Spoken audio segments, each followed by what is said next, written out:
Introduce the chairwoman of the Framingham Board of Selectmen, Ms. Terry Stoll.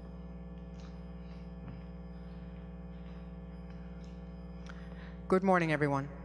I also want to acknowledge my colleague, Terry Banerjee, who is the Framingham Town Moderator, who's here this morning. My name is Cheryl Tully Stoll, and I'm Chairman of the Framingham Board of Selectmen. On behalf of the town of Framingham, I welcome you all to today's event. We are here today to pay tribute to America's heroes. Not the so-called heroes who get rich on the ball field, but the ones who sacrificed all on the battlefield. Real heroes. There's no greater calling than to protect Americans and our way of life. For our military personnel, their sacrifice begins the day they join the armed forces. Most Americans aren't aware that when our young men and women enroll in our military, they literally become the property of the U.S. government. In one bold pen stroke, they agree to fight for democracy. In the same instant, they sacrifice their right to practice it. From day one, they are sacrificing what the rest of us often take for granted, and they're doing that so that we can take it for granted. That is just but one of the gifts that they give us. Today we remember the fallen, their families, and their losses. Men and women who have given their lives so that we can live in freedom.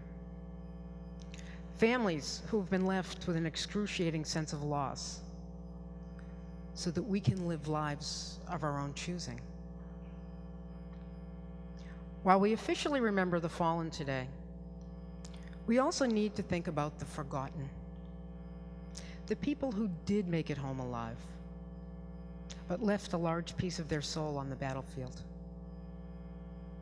The ones we can still help.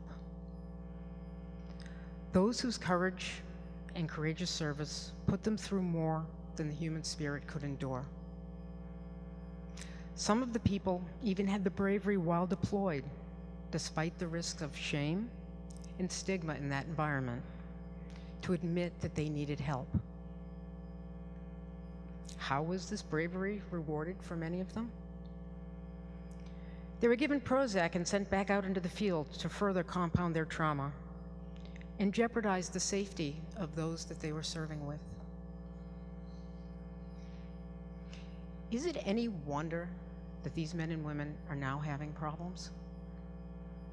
PTSD, depression, anxiety, other psychological disorders, as well as addiction issues. Is our federal government really surprised by the appalling rate of veteran suicides? Washington has lots of folks lobbying for more bombers and more missiles. But there is no powerful lobby for psychological services.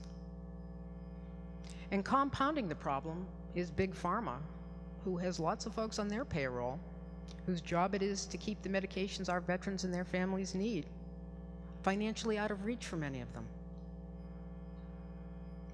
You see, war is very profitable. Affordable and compassionate human recovery is not.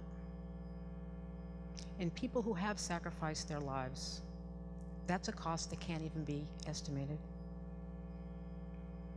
When we neglect one veteran, we neglect them all.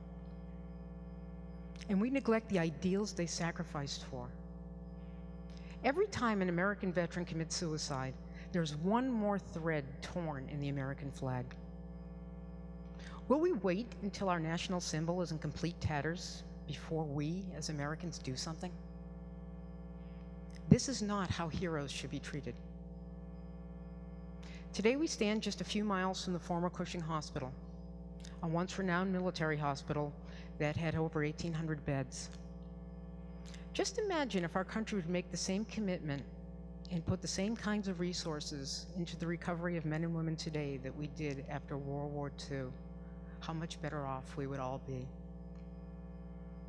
Men and women have given their lives so that we can live the way we do today.